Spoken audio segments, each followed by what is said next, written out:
السلام علیکم ورحمۃ اللہ وبرکاتہ۔ بسم اللہ الرحمن الرحیم۔ محترم دوستو، ایک بھائی نے سوال کیا کہ صلاۃ التوبہ پڑھنے کا کیا حکم ہے، پڑھ سکتے ہیں یا نہیں؟ صلاۃ التوبہ، اگر کسی بندے سے کوئی غلطی ہو جائے، کوئی گناہ کر بیٹھتا ہے، اس کے بعد اگر وہ اچھی طرح سے وضو کرے، پھر 2 رکعت نماز پڑھے، اللہ تعالیٰ سے توبہ استغفار کریں، تو اللہ تعالیٰ اس کے توبہ کو قبول فرما لیتے ہیں۔ یہ ابو داؤد میں ہے، مسند احمد وغیرہ میں حدیث سے ثابت ہے، صحیح سند کے ساتھ ہے، پڑھ سکتے ہیں، اس میں کوئی حرج نہیں ہے۔ لیکن ان دنوں جو توبہ کر رہے ہیں اس میں کئی باتیں ہیں۔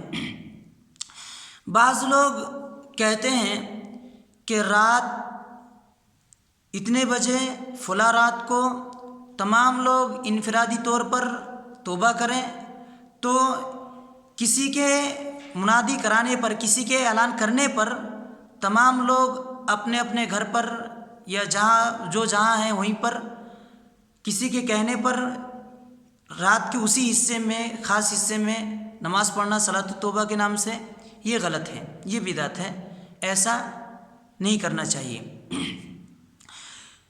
بعض لوگ جماعت کے ساتھ صلاۃ التوبہ پڑھتے ہیں، یہ بھی سراسر غلط ہے، بدعت ہے۔ صلاۃ التوبہ جماعت کے ساتھ نہیں ہوتی ہے، انفرادی طور پر کرنا ہے۔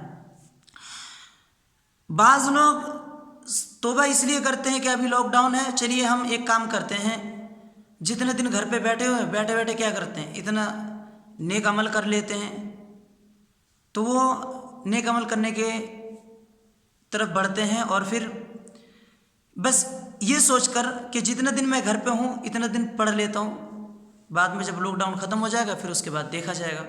تو یہ کوئی ایک پکا ارادہ نہیں ہے، عزم نہیں ہے، اور جو گناہ اس نے کیا ہے، اللہ تعالیٰ کی جو نافرمانیاں کی ہیں، ان نافرمانیوں سے پکا عہد نہیں کر رہا ہے کہ آئندہ ایسی نافرمانی نہیں کروں گا، اس کا پکا عہد نہیں کر رہا ہے، کیونکہ یہ تمام باتیں یہ سچی توبہ کی کیا ہے، شرائط کے بالکل خلاف ہے۔ سچی توبہ کی جو شرائط ہیں ان میں سے ایک یہ ہے کہ بندہ جس غلطی کو اس نے کیا ہے اس کام کو فوراً چھوڑ دے، اس سے کنارہ کش ہو جائے، اور اس کام کو دوبارہ نہ کرنے کا پکا عہد کریں، اس گناہ کو، اس برائی کو دوبارہ نہ کرنے کا پکا عہد کریں کہ آئندہ ایسا نہیں کروں گا، ایسی غلطی نہیں کروں گا۔ اس کے علاوہ جو گناہ اس نے کیا ہے اس پر شرمندگی ہو، ندامت ہو۔ شرمندگی کی 2 صورتیں ہیں۔ اگر کوئی شخص گناہ ہونے کے اعتبار سے شرمندگی اور اسے افسوس ہو رہا ہے تو یہ قابل قبول ہے۔ کوئی شخص اگر اس لیے اس کو افسوس ہو رہا ہے، ندامت اور پچھتا رہا ہے کہ اس کے مال خرچ ہو رہا ہے، مثال کے طور پر کوئی شخص شراب پینے کا عادی ہے، تو شراب پینے کے لیے اس نے ہزاروں روپے برباد کر دیا، تو اب افسوس کر رہا ہے کہ میں نے شراب پینے کی وجہ سے بتائیے کتنے ہزار روپے برباد کر دیا، وہ پیسے اگر ہوتا تو آج میں یہ کر لیتا، وہ کر لیتا۔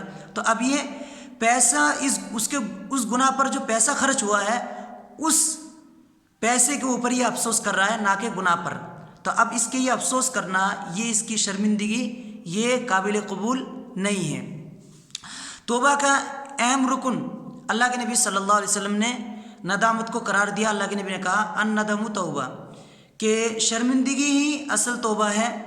تو اس کا خاص خیال رکھا جائے کہ گناہ ہونے کے اعتبار سے، اللہ تعالیٰ کی نافرمانی ہونے کے اعتبار سے اسے افسوس ہونا چاہیے کہ میں اتنے بڑے قدرت کا مالک اور اللہ کا میں وہ کر رہا ہوں، نافرمانی کر رہا ہوں، تو اس اعتبار سے اسے ایک شرمندگی ہو۔